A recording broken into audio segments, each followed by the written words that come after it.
ഇപ്പോഴത്തെ ഒരു ജീവിത രീതിയെ താങ്കൾ ഒരു 12-1 മണിക്ക് എഴുന്നേൽക്കുള്ളൂ എന്ന് പറഞ്ഞു അല്ലേ? സാധാരണ രാവിലെ എഴുന്നേൽക്കുന്ന രാവിലെ 1 മണിക്കല്ലേ? രാവിലെ അല്ല, ഉച്ചയ്ക്ക്.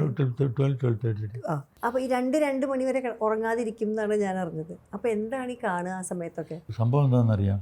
ഇപ്പോഴത്തെ ബുദ്ധിമുട്ട് എന്താണെന്ന് പറഞ്ഞാൽ അവിടെ 3 പേപ്പറുകളുണ്ട്. കേരളമതിയുണ്ട്, മനോരമയുണ്ട്, മാതൃഭൂമിയുണ്ട്. ഇപ്പോൾ ഇതുവരെ എനിക്ക് എടുത്ത് തുറന്നു നോക്കാൻ പറ്റിയിട്ടില്ല. ഇതൊന്നും ഞാൻ കാരണം. അതെ, ആരെങ്കിലുമൊക്കെ ഇങ്ങനെ വന്നുകൊണ്ടിരിക്കും. അല്ലെങ്കിൽ ഫോണോ അല്ലെങ്കിൽ ടി വിയിൽ എന്തെങ്കിലും കാണാനുണ്ടാവും, അല്ലെങ്കിൽ വീട്ടുകാർ തന്നെയുണ്ടാവും.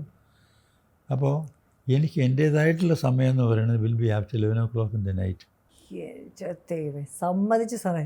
അപ്പോൾ 11 o'clock അതിന് ശേഷമാണ് ഞാനൊരു പടം കാണുകയോ വല്ലതും വായിക്കുകയോ വല്ലതും ഇതൊക്കെ സ്വന്തമായിട്ട് ചെയ്യാൻ. അപ്പോൾ എനിക്ക് വർക്കിംഗ് ടൈം എന്ന് പറഞ്ഞാൽ say from about 11 o'clock to 3 o'clock in the night. വാവ്, മനുഷ്യരെല്ലാം ഉറങ്ങുമ്പോൾ താങ്കൾ ഉണർന്നിരിക്കും. അപ്പോൾ അത് കഴിഞ്ഞിട്ടാണ് ഞാൻ കിടക്കുന്നത്. അപ്പോൾ കിടന്നു കഴിഞ്ഞ് 8 മണിക്കൂർ കഴിഞ്ഞ് എഴുതിക്കും. അത്രേ ഉള്ളൂ, അത്രേ ആവശ്യമുള്ളൂ. അത്രേ ഉള്ളൂ. ലണ്ടനിൽ സൂര്യൻ ഉദിക്കുമ്പോൾ ഞാൻ എണീക്കും. അത് കലക്കി. നമ്മൾ ബ്രിട്ടീഷ് ടൈം സോണിലാണ്.